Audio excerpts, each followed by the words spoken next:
Halo guys, jumpa lagi dengan gue Davin dari Workshop Elika Otomotif.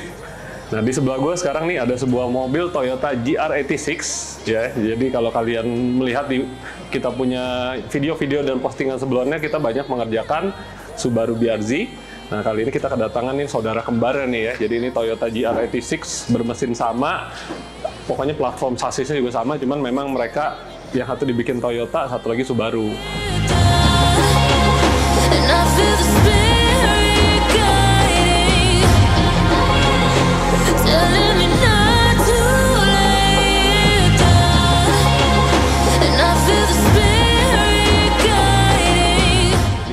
Kita mau bahas kali ini mengenai performance upgrade-nya ya. Jadi di episode kali ini kita mau bikin tuning guide lah ya buat kalian yang nggak mau mengganti seperti turbo supercharge tapi hanya menggunakan mesin standar ya. Kita bilang itu NA tuning. Nah, jadi seberapa besar sih kenaikan powernya setelah pasang parts-parts yang bisa naikin powernya, dan kita juga hari ini mau ngelakuin namanya ECU tuning. Jadi ntar kita akan bahas semua hasilnya setelah kita lakuin tuning. So stay tune, jangan kemana-mana, ikuti terus gue di video kali ini.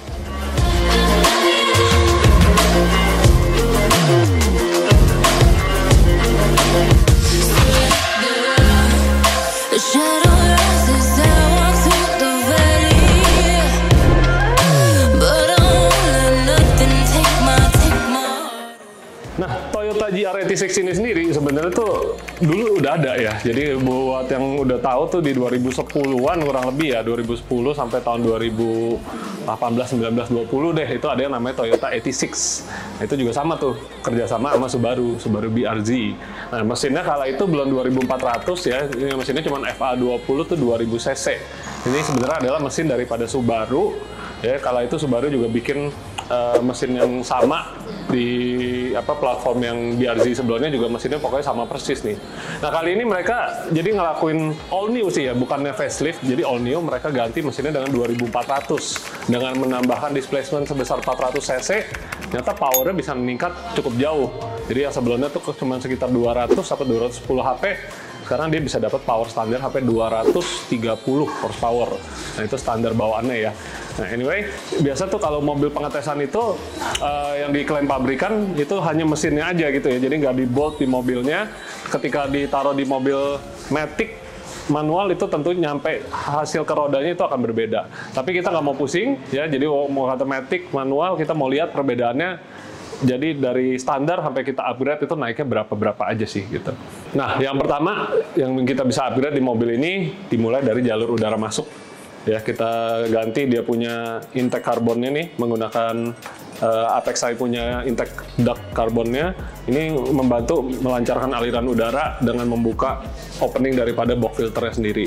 Nah, terus yang kedua dia punya selang udara ya, yang dari box filter menuju ke throttle body diganti menggunakan Apexi juga. Orinya sih karet, tapi karetnya tuh nggak smooth ya. Ini lebih besar, lebih smooth airflow-nya, biar aliran udara juga lebih lancar. Dan filter udaranya kita ganti juga nih pakai si motor replacement. Jadi menggunakan box standar. Kenapa? Karena menurut kita ini buat ibaratnya mesin standar, dia masih cukup banget, masih capable ya. Sampai yang supercharge sekalipun kita udah pernah coba, box standar ini bagus. Hanya saja perlu diganti filter udaranya biar lebih lancar. Lalu berikutnya di exhaust kita ganti ya, dari header, front pipe, overpipe sampai muffler belakang. Di mobil ini header sampai ke front pipe-nya kita ganti Apexi juga. Jadi masih menggunakan katalik ya. Jadi kita udah agak malas nih dengan ngeganti bagian header dengan yang plong-plong gitu, karena jadi berisik ya. Satu berisik, kedua ngedengung, ketiga baunya luar biasa biasanya karena emisi gas buangnya jadi naik. Nah, di sini kita adopsi gaya Jepang deh ya ke Indonesia nih. Kita mau kalau di Jepang juga mereka modif-modif tuh harus responsibel lah sama lingkungan. Jadi nggak boleh terlalu berisik ganggu lingkungan, terus jadi bikin polusi udaranya jadi ekstrim. Nah, di sini kita pakai header dari Apexi. Bagian tengah belakangnya kita pakai Kakimoto kelas KR muffler yang keluaran 4. Dimana aslinya GR tuh kalau yang di Indonesia lubangnya cuma satu-satu, padahal rumahnya itu udah 4 ya. Nah, jadi terlihat lebih racing, suaranya juga lebih keren. Plus di mobil ini ada isu ya, global issue. Biasanya tuh dia punya Carter oli. Di dalam Carter olinya tuh banyak terdapat RTV sealant. Jadi di dalamnya tuh banyak sealant-sealant gumpalan ya, sisaan dari waktu pemasangan bloknya itu waktu di pabrik, sealannya tuh jadi ngebleber. Jadi mobil ini kemarin kita juga udah buka, kita keluarin ya kotoran-kotorannya, kita bersihin dan kita seal balik, kita ganti oli mesinnya, plus filter olinya kita ganti juga dengan yang performance. Di dalamnya ada magnet buat bantu tarik kalau ada gram-gram serbuk besi, biar buat jaga juga mobil ini biar lebih bagus. Nah, jadi tadi parts-parts yang kita udah pasang yang berhubungan dengan performance mesin. Nah, setelah itu kita akan lakukan namanya tuning. Nah, di sini kita gunakan software yang ibaratnya bagus ya. Di sini kita pakai menggunakan ECUTech dari Inggris. Nah, dengan software ECUTech ini, memang mereka sudah terbiasa membuat software itu untuk mobil-mobil performance seperti Nissan GT-R, Subaru, Impreza, STI, Nissan tuh ada Fairlady, pokoknya ada banyak deh, kalian bisa cek di website mereka. Dan di BRZ dan GR86 Gen 2 ini mereka juga udah bikin kita tuning menggunakan software ini biar hasilnya juga lebih maksimal ya. Jadi kita mau apa yang kita rubah di laptop kita tersalurkan langsung ke mesinnya dan juga nanti hasilnya bisa meningkatkan power sesuai dengan settingan kita. Nah, jadi kurang lebih tadi parts-nya yang bisa dipasang untuk naikin performance yang hasilnya signifikan ya. Kurang lebih tadi gue udah sebutin semua. Langsung aja yuk, sekarang kita mau dyno mobilnya, gue tuning, terus kita lihat hasilnya.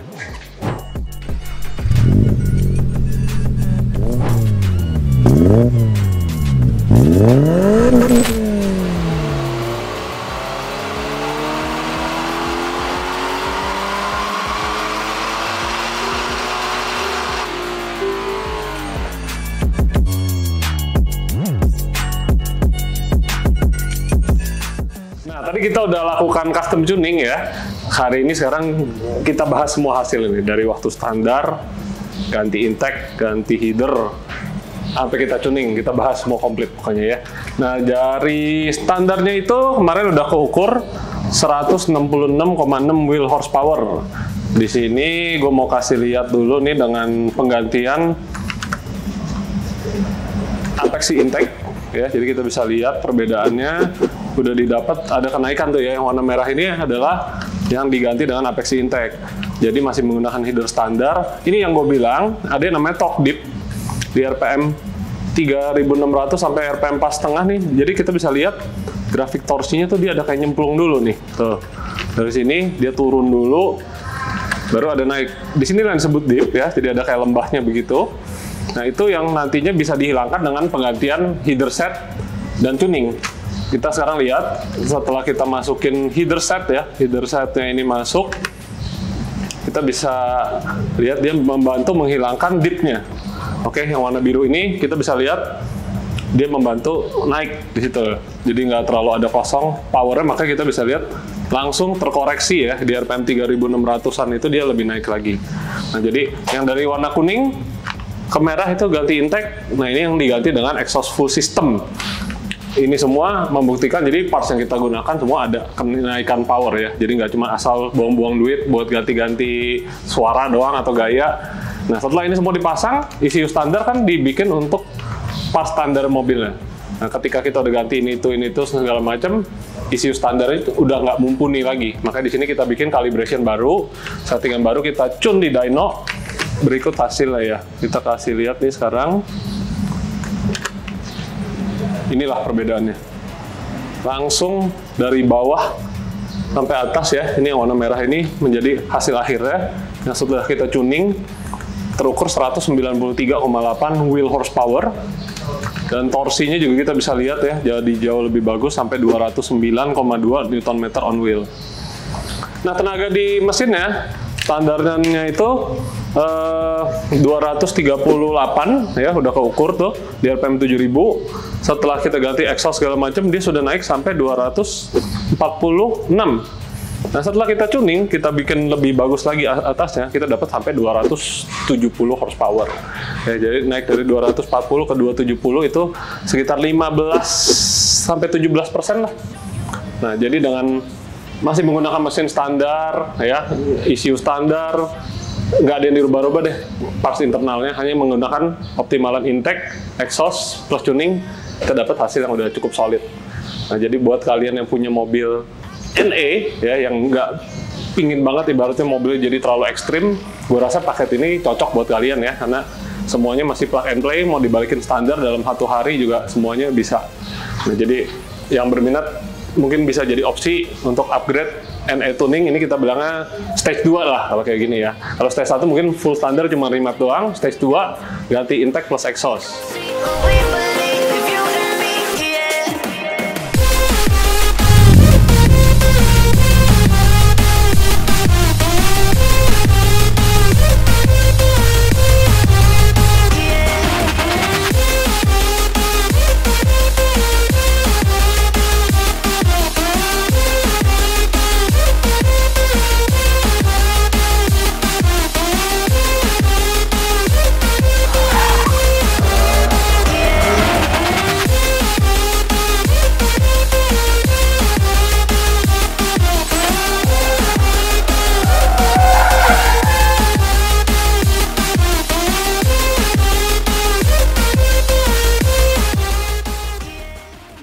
BRZ yang udah kita supercharge nih guys ya, jadi menggunakan HKS supercharger, kita akan lihat perbedaannya dibanding standar ya yang warna kuning.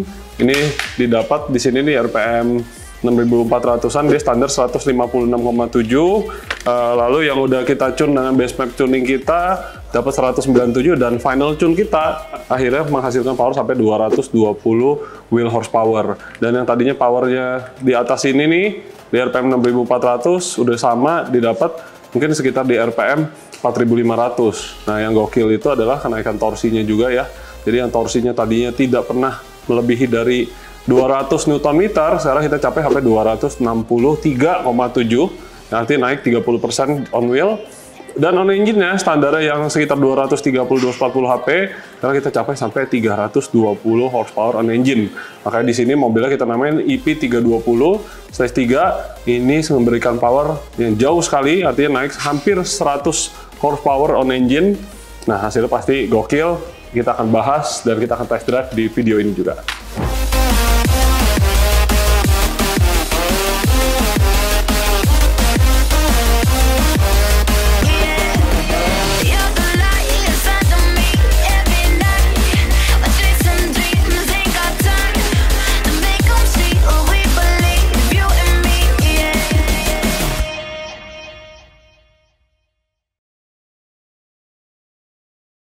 Guys, akhirnya si Subaru BRZ-nya juga udah selesai. Ini kemarin ini kita ada penambahan sedikit parts lagi ya. Kita tambahkan HKS oil cooler dan juga sedikit aksesoris-aksesoris lainnya biar lebih cakep lagi deh. Nah, hari ini kita mau bahas mengenai waktu itu kita udah lihat yang NE tuning. Nah, yang ini adalah supercharged tuning. Jadi ini udah di-upgrade performance-nya menggunakan stage 3 package kita yang udah powernya dinaikin sampai 320 horsepower. Nah, kayak apa sih bedanya? Yuk langsung aja kita lihat ruang mesinnya.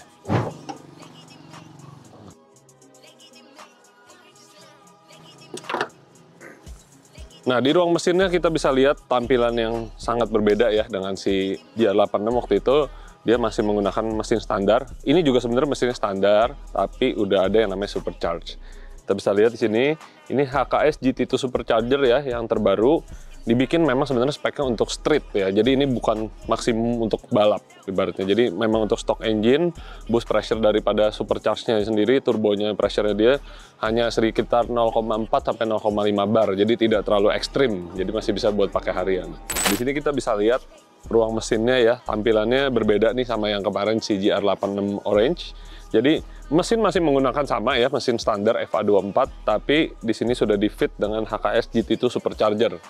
Nah, ini pipa-pipanya terlihat seperti warna-warna standar ya. Jadi HKS memilih tidak warna-warna yang polish atau kinclong-kinclong. Selang-selang silikonnya juga masih menggunakan warna hitam dengan tulisan HKS. Dan juga pipanya ini kalau kita lihat sekilas, apabila tidak ada aksesoris biru-biru ini mah kelihatannya kayak bawaan pabrik. Nah, dengan supercharger ini, seperti yang gue bilang, tadi powernya kita udah naikin sampai 320 HP. Jadi dia punya boost pressure daripada supercharge-nya sendiri juga masih tidak terlalu ekstrim. Jadi mesin standarnya masih bisa tahan dan juga bisa dipakai harian. Terus part terbaru yang kita baru aja pasang tuh kemarin adalah oil cooler yang sirkuit dari HKS ya. Di sini dia dikasih semacam sandwich di bawah filter oli standarnya. Dan dia jadi memberikan semacam pendinginan ya. Pendinginan ini didinginkan oleh oil cooler yang ada di belakang bumper karena posisi tempatnya agak sempit. Nah, dari HKS disediakan semacam kayak apa ya, air guide gitu ya. Jadi semacam kayak pelat yang ngarahin Di bagian suspensinya kita juga udah ganti ya suspensi orinya dengan Tein coilover. Teinnya ini yang tipe Flex E, dan juga kita pasangin IDFC Active Pro yang terbaru. Nah, jadi dengan penggantian si Tein coilover ini, kita set mobilnya jadi lebih pendek dari standar, tapi nggak HP ngambles, karena si yang pakai mobilnya ini kita mau buat harian ya. Jadi dia bilang katanya jangan sampai gesrok-gesrok depannya segala macam. Disisain sekitar 2 jari lah dari bagian fender ke bagian bannya. Terus IDFC ini fungsinya untuk membuat mobil ini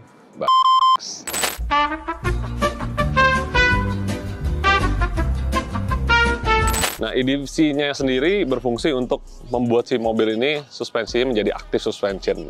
Maksudnya aktif bukan dia bisa tinggi rendah, tapi waktu kita lagi kencang, si sistem dari IDFC-nya ini memberikan shocknya itu input, jadi dia bisa ngerasin shocknya, dan ketika jalanan hancur, kita lagi going slow speed, itu dia bisa empukin shocknya. Nah, jadi kita bisa nikmati jalan harian yang empuk, tapi begitu masuk tol, dia jadi otomatis keras sendiri untuk stabilitas lebih bagus.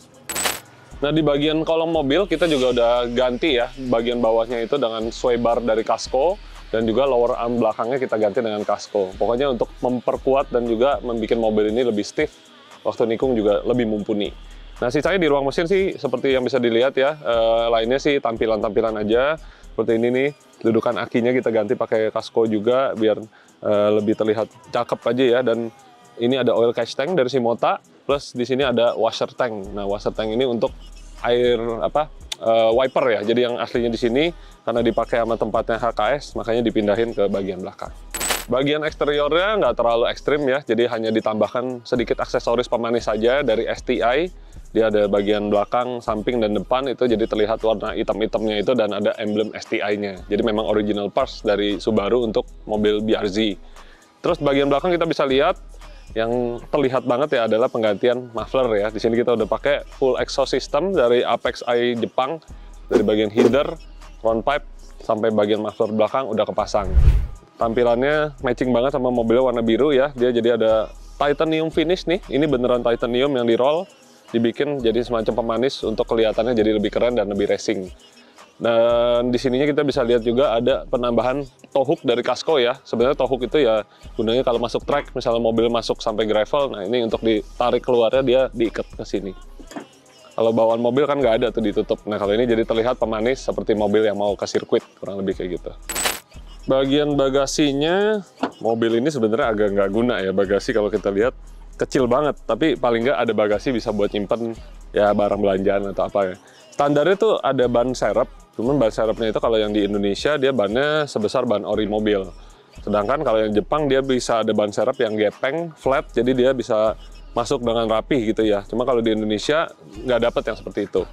Nah, di sini ban serepnya kita keluarin karena nanti mau diganti pakai ban serep yang flat. Jadi kita udah ada penambahan juga Casco rear strut bar. Jadi strut bar ini fungsinya untuk nahan gerakan sasis mobil ya. Jadi di atas suspension dikasih bar untuk memperkuat dan juga bikin stiff dia punya bagian pantat belakang mobil. Tipe Casco-nya adalah menggunakan quick release ya. Jadi di sini dengan quick release bar ini kita bisa lepas dia dengan gampang aja sih. Jadi dengan ini kita tinggal lepas pakai tangan juga dia bisa copot gitu.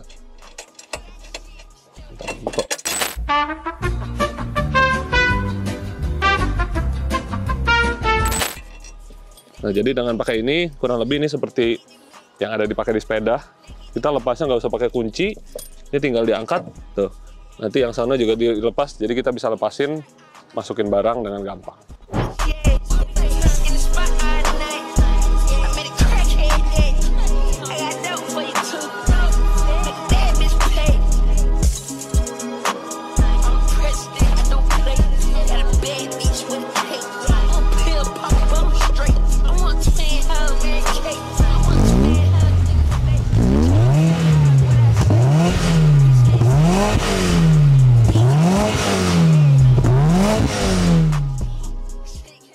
Nah, suaranya kayak begitu tadi, masih menggunakan katalik yang ada di front pipe. Jadi memang kalau Jepang itu nggak boleh semuanya dipelongin ya, karena terlalu berisik. Dan juga emisi kalau di Jepang diperhitungkan. Makanya kalau di sini kita pakai di Indonesia juga sangat enak banget, karena apalagi yang nggak suka dengan suara ngedengung, berisik, dan knalpot bau, mungkin menurut gue ini bisa jadi solusi buat kalian yang pengen sporty tapi masih bertanggung jawab. Terus di bagian bawah sini kita bisa lihat ya, ini ada semacam kayak diffuser, itu juga dari Apexi, bahannya aluminium, membantu adanya downforce di bawah situ. Dan juga dia menjadi sebagai proteksi ya buat bagian belakang kita biar nggak kena knalpotnya, kena benda keras gitu. Arm bawahnya juga bisa dilihat nih, bagian bawah sini ada arm bawah kasko, dia terlihat keren ya, biru gitu, lebih kuat, lebih rigid, dan juga bisa atur camber bagian belakang. Nah sekarang kita lihat bagian velg ya. Nah di bagian depan velgnya kita menggunakan race wheels ya, yang ini tipenya adalah Gremlite 57 Extreme, ini asli dari Jepang. Kita ganti juga baut rodanya menggunakan race ya, warnanya agak kayak pink merahan, itu khasnya STI itu warna begitu. Dan rem bagian depan karena aslinya ini mobilnya tuh cuma dibuat untuk 240 HP, sekarang sudah nge-push lebih dari 300 HP. Pengeremannya juga kita udah upgrade menggunakan AP Racing ya, yang 6 port kaliper, ini jauh lebih besar, stopping powernya juga jadi lebih besar dan lebih aman pastinya buat ketika ngebut, rem mendadak. Sekarang remnya udah capable banget, bagian belakangnya mungkin nanti akan di-upgrade ketika power sudah dinaikin lagi. Nah kalau bagian depannya menggunakan spek 8,5 ET45 ya, offsetnya 45, yang belakangnya ini kita menggunakan spek yang lebih agresif ya, dia lebih lebar, dia tuh 9,5 dengan ET sekitar 40 apa 38 gitu, gue lupa. Velgnya sama, tapi tampilan mukanya kalau kita perhatiin nih dari sisi sini, belakang tuh lebih staggered ya. Karena bagian belakang offsetnya lebih kecil, sehingga di bagian ininya tuh jauh terlihatnya lebih masuk ke dalam dan bibir ininya lebih di luar. Terus bannya kita pakai menggunakan Continental Conti Sport Contact 7. Ini yang seperti ban-ban yang dipakai dengan supercar ya. Dan tadinya kita mau pakai ban seperti kayak Advan Neova, tapi lagi pada kosong katanya barangnya jadi susah untuk didapat. Ternyata begitu dipasangin ban ini terlihat oke banget ya. Jadi tampilannya OEM seperti bawaan pabriknya. Nah di sini di dalam kabin terdapat controller untuk IDFC 5-nya ya dari Tain. Jadi ini adalah untuk semacam controller, kita bisa atur damping daripada si mobil sendiri. Nah di sini kita bisa rubah, contohnya kita mau shocknya lebih keras, kita tinggal pencet ini, di enter, dia langsung motornya memutar untuk bikin shocknya tuh jadi lebih keras. Atau sebaliknya juga kita bisa bikin dia lebih empuk, tinggal tombol gini, otomatis dia jadi empuk. Tapi fitur kerennya itu adalah dia punya controller ini bisa ngatur dan memutuskan sendiri kapan dia harus lebih keras atau lebih empuk ya. Dan di bagian interior kita juga tambahkan throttle controller ya, karena bagian mobil ini kan matic, automatic, jadi kadang respon gasnya tuh masih dirasa rada telat. Kita bisa atur dari sini, ibaratnya kita mau gasnya lebih cepat atau enggak, itu semua tinggal kita tentuin. Atau mau dibikin lebih lemot untuk irit, itu juga bisa dari pivot throttle controller yang ada di dalam cabin ini. Dan sisanya sih lainnya nggak terlalu banyak ya. Untuk interior sendiri kita masih belum banyak yang dirubah, hanya aja penambahan STI gear knob ini nih. Jadi shifter knobnya ini aslinya bahannya tidak seperti ini diganti dengan STI yang sudah menggunakan bahan leather dan terlihat lebih premium.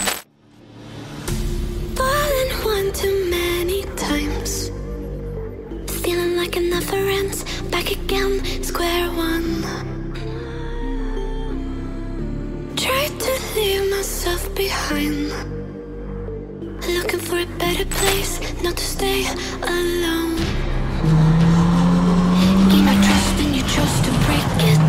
Ask for truth but you only fake it. Thought you said what we had was sacred. It's all lies, all lies. I was broken and isolated, but inside held the fire waiting. Not a word that you say can save us, so don't try. Cause this time you crossed the line.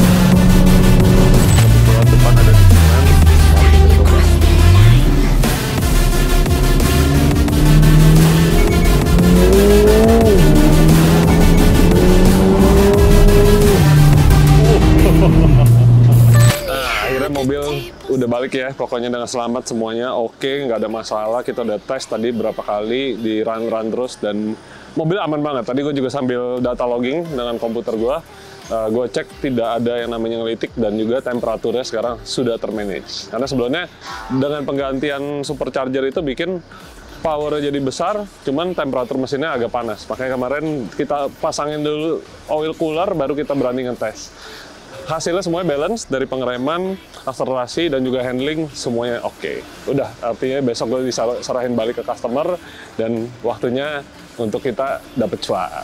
Oke, kalau gitu sampai di sini dulu videonya. Buat kalian yang punya BRZ, tertarik mau dibikin seperti ini, langsung aja bawa ke workshop kita. Nanti kita akan discuss sesuai dengan budget dan juga dengan kebutuhan kalian. Tapi overall, BRZ dengan supercharger stage 3, beginilah hasilnya perbedaannya dibandingkan dengan stage 2 yang menggunakan mesin standar. Nah, jadi setelah nonton video ini, gimana guys? Kalian lebih tertarik bikin si Toyota yang NA, ataukah seperti si supercharger dengan stage 3 ini? Kasih komentar nanti di kolom box di bawah ya. Oke, kalau gitu gue Davin pamit diri dulu. Sampai di sini videonya. See you on next video. Bye-bye.